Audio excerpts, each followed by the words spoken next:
be so lonely. If you're leaving, baby, let me down slowly. Let me down.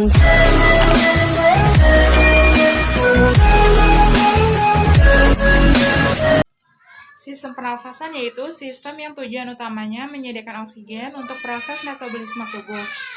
Nah, untuk memahami pernapasan secara utuh, kita harus mengenal bagian-bagian dari fungsi sistem pernapasan. Kita mulai dari yang pertama, yaitu hidung.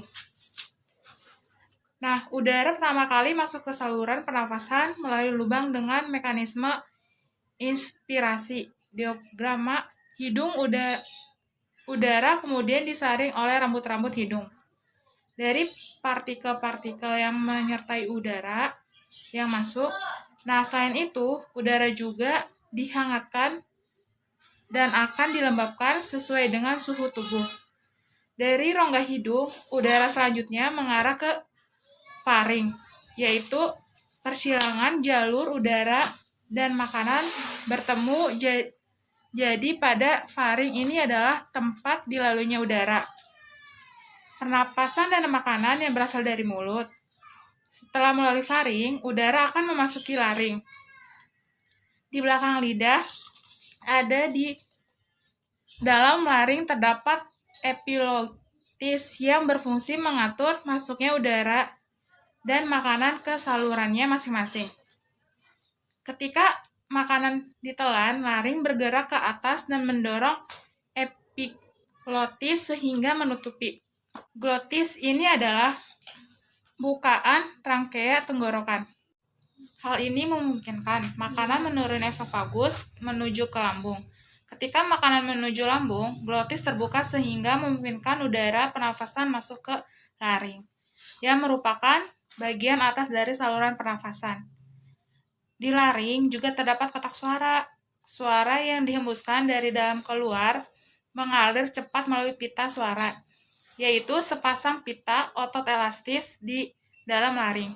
Suara dihasilkan ketika otot-otot di dalam kotak suara menangan atau kontraksi yang kemudian merentangkan pita suara sehingga bervibrasi atau bergetar. Nah, suara tinggi dihasilkan dari pita-pita yang terentang erat dan bervibrasi sangat cepat. Sedangkan suara rendah berasal dari pita suara yang tidak begitu tegang dan bervibrasi secara lambat.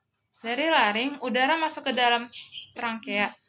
Di dinding trankea ini terdapat kartilago atau tulang rawan yang memperkokoh trakea akan tetap terbuka. Selain itu, terdapat epitelium yang melapisi trankea sehingga bronkus.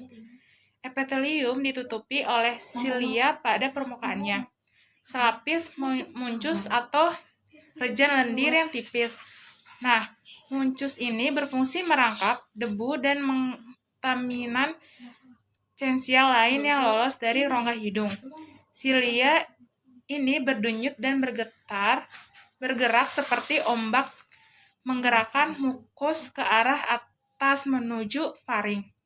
Tempat mukus tersebut akan ditelan atau dibuang sengaja keluar melalui mulut.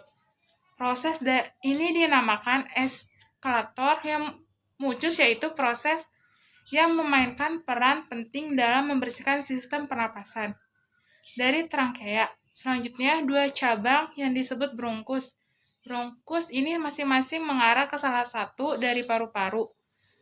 Bronkus bercabang dua lagi dalam paru-paru menjadi saluran dua kecil yang disebut bronkiolus udara, kemudian memasuki alveoli. Kumpulan dari alveoli disebut alveolus, merupakan kantong udara di ujung bronkiolus. Oksigen dari udara yang memasuki alveoli akan dilarut selaput lambang yang melapisi permukaan dalam alveoli dan kemudian akan berdifusi dengan cepat melintasi epitelium ke dalam kapiler udara yang mengelilingi